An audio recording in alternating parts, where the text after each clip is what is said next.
మంచి మంచి స్థలాలు.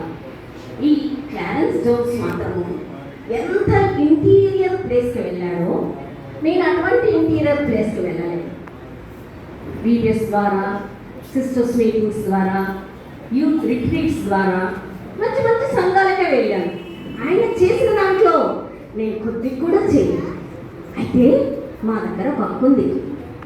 ఒక అక్క ఏం చేసింది తెలుసా? 20 సంవత్సరాలు సేవా తర్బీదు అయిన తర్వాత పెద్దవారు పిలిచి, అమ్మ ఫలానా స్థలంలో మరి నీ అవసరత ఉంది అనగానే తను ప్రార్థన చేసుకొని ఒక అడవి ప్రాంతానికి వెళ్ళిపోయింది. కోయవారి మధ్య అక్క సేవ చేస్తూ ఉంది. 20 సంవత్సరాలలో ఆ అడవిని ఎట్లా తయారు చేసిందంటే, నేను 4 సంవత్సరాలు బీబీఎస్కి వెళ్ళాను. అక్కడ హెబ్రోన్ అన్నమాట. హెబ్రోన్ లాగా ఆ కోయవారిని సిద్ధం చేసింది. ప్రభు అంత ఆధిక్యత నాకు ఇవ్వలేదే. నేను అన్నాను కదా, నేనున్నాను, నన్ను పంపమని నేను అన్నాను. నన్ను మంచి మంచి సంఘాలకు పంపించారు, మంచి మంచి పరిచయం చేయడానికి నన్ను పంపించారు. కానీ అటువంటి స్థలములోనికి, జోన్స్ వెళ్ళిన స్థలములోనికి కానీ, హెబ్రోన్లో తర్బీదు పొంది వెళ్ళిన అక్క వలె కానీ, అబ్బా నేను వెళ్ళలేదు కదా ప్రభు అని నేను చదువుకుంటూ చాలా కష్టం. అయితే ప్రభు నన్ను పంపిస్తున్నాడు, నేను ప్రభు కొరకు సాక్షిగా నేను వెళ్తున్నాను. అయితే ఇక్కడ నేను బొమ్మ చూపిస్తా. ఇక్కడ 6 సంవత్సరాల ఈ అబ్బాయి ఇప్పుడు పెద్దగా అయిపోయాడు, కానీ 6 సంవత్సరాలున్న క్లారెన్స్ జోన్స్. అయితే ఈ అబ్బాయికి 6 సంవత్సరాలలోనే ఒక మంచి తీర్మానం వచ్చింది. ఏం తీర్మానం అని అంటే, ప్రభువా నేను ఒక రేడియో స్టేషన్ ప్రారంభించాలి. అంటే మామూలుగా చిన్న చిన్న స్థలాలలో కాదు, మొత్తము దేశం ప్రపంచమంతట్లో రేడియో ద్వారా దేవుని యొక్క సువార్త వినిపించబడాలి.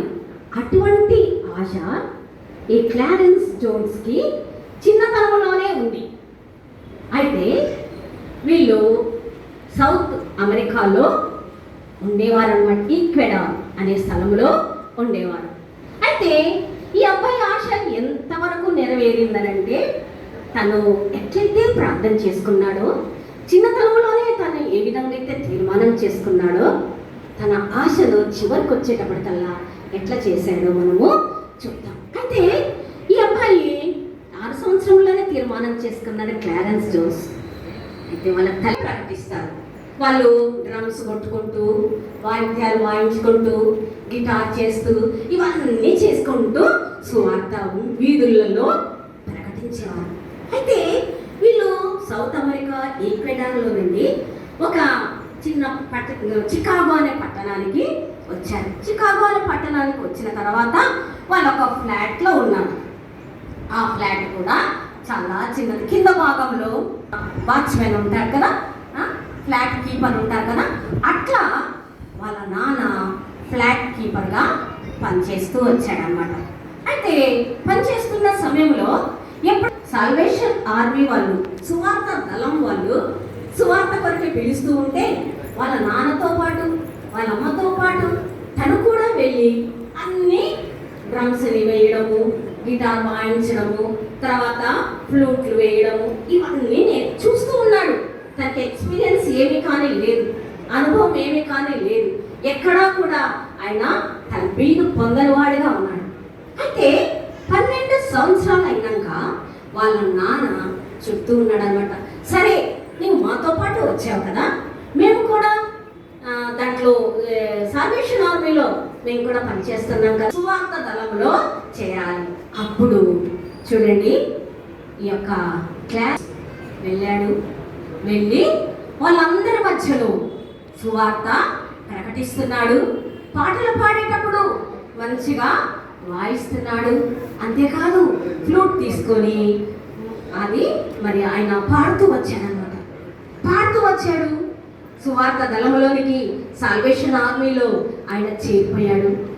అందరి మధ్య సాల్వేషన్ ఆర్మీలో తను ప్రముఖుడుగా ఉంటూ వచ్చాడు. అనుభవంలో, రక్షణలో అనుభవం ఉన్న ఏమన్నా సరే చేశారు తెలుసా? ఒక చిన్న రూమ్లో తీసుకొని వెళ్ళి యోహాన్ 1 తను ఎంత అంగీకరించరో వారికందరికీ, అనగా తన నామమునందు విశ్వాసం ఉంచిన వారికి దేవుని పిల్లల ఉంటకు అధికారం అనుగ్రహించింది. అంతేకాదు యోహాను 3:16 దేవుడు లోకమును ఎంతో ప్రేమించను, తన అద్వితీయ కుమారుడిగా పుట్టిన వారి యందు విశ్వాసం ఉంచి ప్రతివాడు నశింపక నిత్య జీవం పొందినట్లు ఆయనను అనుగ్రహించను.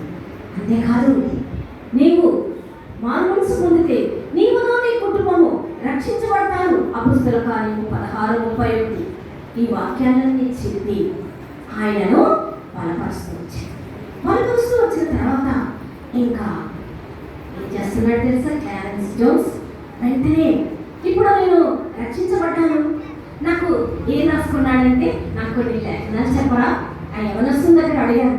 ఇంకా నన్ను ఎవరైనా మీరు వారే ప్రశ్నిస్తారనుకోండి, ఎట్లా రక్షించబడ్డామని అడిగినప్పుడు నేను ఎట్లా చెప్పాలి అని చెప్పి కొన్ని లేఖనాలు ఒక పేపర్లో రాసుకొని పెట్టుకున్నాడు. అయితే అక్కడి నుండి తన ముందుకు వెళ్తూ ఏం చేశాడంటే తన జీవితాన్ని ఇక్కడ మూడి బైబిల్ కాలేజీలో చదువుకోవడానికి వెళ్ళాడు.